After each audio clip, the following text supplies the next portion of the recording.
So our first example for this video asks us to list the angles of this triangle in order from smallest to largest. And we notice here that we have a scalene triangle because all three sides are a different length.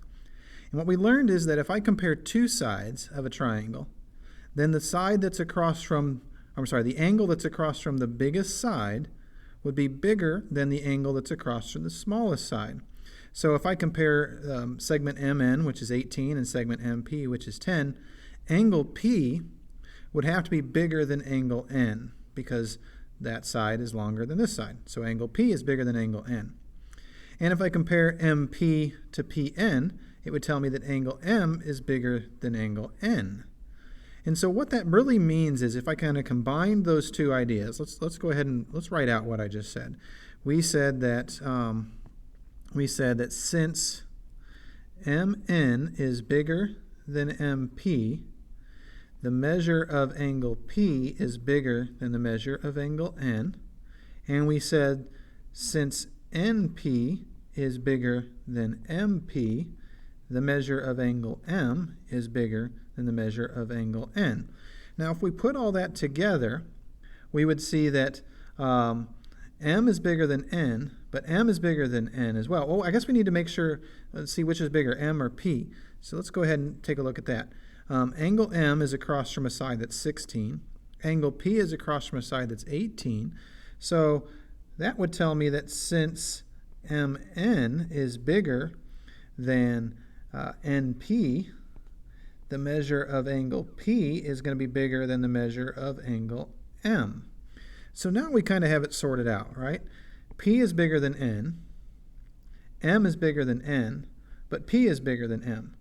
So that tells me that the biggest angle must be angle P because it's bigger than the other two. So the biggest is angle P. It does say smallest to largest, but I'm kind of looking largest to smallest. So I can say that the biggest is angle P. The smallest angle, which one's smaller than the other two? Well, angle N is smaller than angle P, and it's also smaller than angle M. So angle N is the smallest, and then angle M is in the middle. Now that's kind of a roundabout way of doing that. So what would be a faster way of working through that? Well, all I'm going to do is I'm going to look for, if I want to know what angle is the smallest, I'm going to look for the side that's the shortest, right? MP. And if I go across from that side, there's my smallest angle. And then if I want to know what angle's in the middle, I'm going to look for my middle segment. 16 is the middle number among these, so segment NP is the middle segment. It's across from angle M, so angle M is my middle angle. And then the largest angle is going to be across from the largest segment, so angle P is the largest. Now on this second example, it's asking us which side is the longest. Which side of this triangle is the longest? But you'll notice they're only giving us two angle measures. So now a lot of people might say, well, if this is a 62-degree angle and this is a 50-degree angle, it means that this side is bigger than this side because we learned that if two angles are not congruent, then the side that's across from the longer angle has to be bigger than the side that's across from the littler angle. So a lot of people would right away say, oh, segment KL must be the longest side because 62 is bigger than 50. But what we need to think about is, well, what about this angle? What's that angle's measure? Because maybe that angle is even bigger than 62. And if that angle is bigger than 62, then this side would have to be bigger than the side across from the 62-degree angle. So let's figure that out. Let's figure out what the measure of angle K is. I know that the measure of angle K plus 50 plus 62, all three of those angles need to add up to 180. So if I simplify this right here, I'll have the measure of angle K equals the measure of angle K plus 112 equals 180. And then if I subtract 112 from each side, then that means that the measure of angle K is going to be equal to 68 degrees.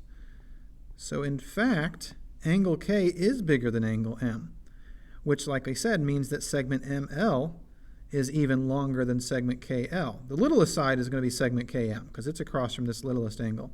But the biggest side, it's going to be across from the biggest angle, so it would be segment ML.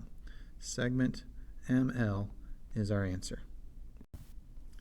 So now for example 3, we're looking at a little bit of a different question. Which of the following sets of segments could be the sides of a triangle? Or in other words, which of these two sets of segments could I arrange and actually make a triangle out of?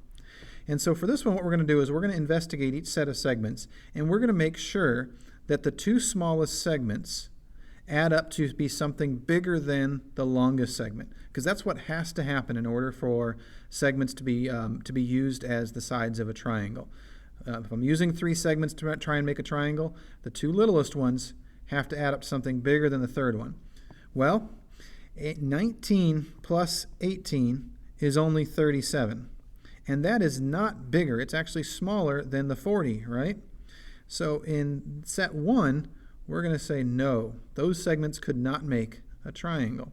But if I move over to segment 2, or set 2, I'm sorry, and I say 33 plus 37 makes 70, which is in fact bigger than the third side, 66, then yes, set 2 could make a triangle.